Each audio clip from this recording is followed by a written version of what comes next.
Bonjour, Stephen, éducateur de jeunes enfants sur la ville de Les Maisons Lafitte. En ce moment, éducateur de jeunes enfants en confinement.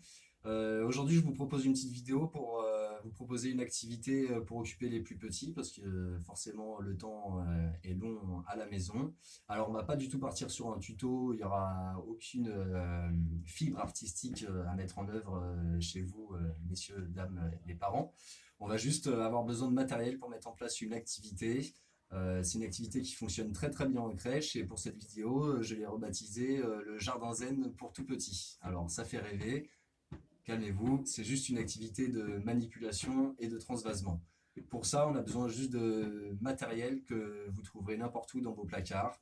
Moi, j'ai choisi pour commencer une boîte de viennoiserie achetée au supermarché.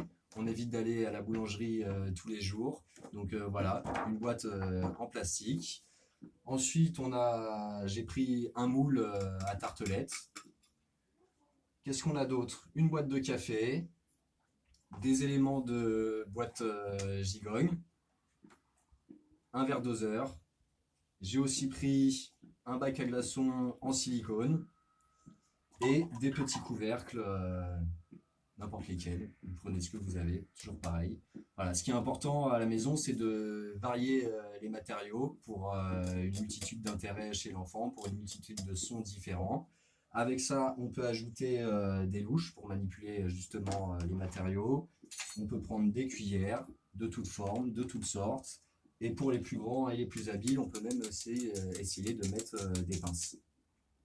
Voilà, pour tout le matériel dont on a besoin. Maintenant, il nous manque forcément les matériaux à manipuler. Alors moi, je suis parti sur des pâtes dans un premier temps, comme vous pouvez voir, et des noix. Voilà, on peut aussi utiliser des pois chiches, de la semoule, bien que la semoule, il y en aura peut-être un peu plus partout. Et voilà, pour ceux qui sont un peu plus réticents à utiliser de la nourriture pour faire des petites activités, vous pouvez utiliser des bouchons en plastique, vous pouvez utiliser des balles de ping-pong. Moi, à la maison, j'ai pas de collection de bouchons en plastique, j'ai une seule balle de ping-pong, donc forcément, ça limite les transvasements. On peut utiliser aussi des grosses perles, et voilà, vous pouvez utiliser un peu tout ce qui vous passe par la tête. Voilà, tout est prêt pour l'activité. À partir de là, l'activité elle est mise en place. Si vous voulez, je vous le conseille, c'est en amont, mettre un drap au sol pour délimiter l'espace de jeu. Sinon, vous allez retrouver des pattes et des grosses perles un peu partout dans la maison. Alors, je sais qu'on a le temps de faire le ménage en ce moment, mais bon, on va peut-être pas non plus mettre trop de difficultés. Et puis, l'activité peut commencer et l'enfant peut commencer à manipuler, à transvaser d'un objet à un autre. Alors c'est une activité, comme je vous ai dit, qui fonctionne très très bien en crèche. Les enfants adorent ça, ils y passent énormément de temps. Donc le premier intérêt, évidemment, comme toutes les activités chez le jeune enfant, c'est le plaisir et la répétition du geste. Maintenant, il y a aussi d'autres intérêts que je vais vous expliquer. À commencer pour les plus petits, c'est-à-dire environ vers 12 mois à la fin de la première année, ça va être tout simplement la découverte des matériaux et donc on va être sur un peu la découverte sensorielle. Une fois que l'enfant va grandir, on va passer vraiment sur le développement de la motricité fine, c'est-à-dire que l'enfant va apprendre à coordonner ses gestes, va apprendre à devenir de plus en plus précis. Alors moi, comme vous voyez, je suis très très précis et j'en mets pas beaucoup à côté, mais ça c'est parce que je suis un très grand enfant.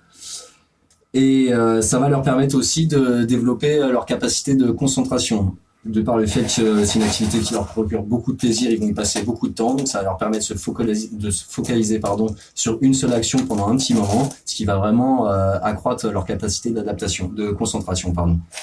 Et finalement, pour les plus grands, donc quand on arrive vraiment sur la fin de la crèche, les enfants qui ont 3 ans, là, on va être plus sur des notions de développement de pensée logique, c'est-à-dire les notions de rempli, de vide, de lourd et de léger. Et vraiment, en arrière-plan, ça va commencer tout doucement à développer les premières notions mathématiques, à savoir l'addition, la soustraction. J'en ajoute dans un endroit, puis j'en retire pour le même endroit. Impeccable. Et aussi la notion de division qui est très pratique à travailler avec, par exemple, le bac à glaçons, où voilà, là on voit une quantité se diviser en plusieurs. Voilà. C'est une activité, en résumé, qui va faire de vos petits-enfants les futurs génies de notre société. Donc voilà, faut pas hésiter à en abuser, à les mettre en place tous les jours. Eux, ils vous demanderont que ça. Je vous demande juste de garder un œil sur eux afin qu'il n'y ait pas d'accidents qui se produisent et qu'ils ingèrent pas tout et n'importe quoi. Et à partir de là, je vous souhaite une bonne activité, un bon courage pour la fin du confinement et peut-être à bientôt pour une nouvelle vidéo.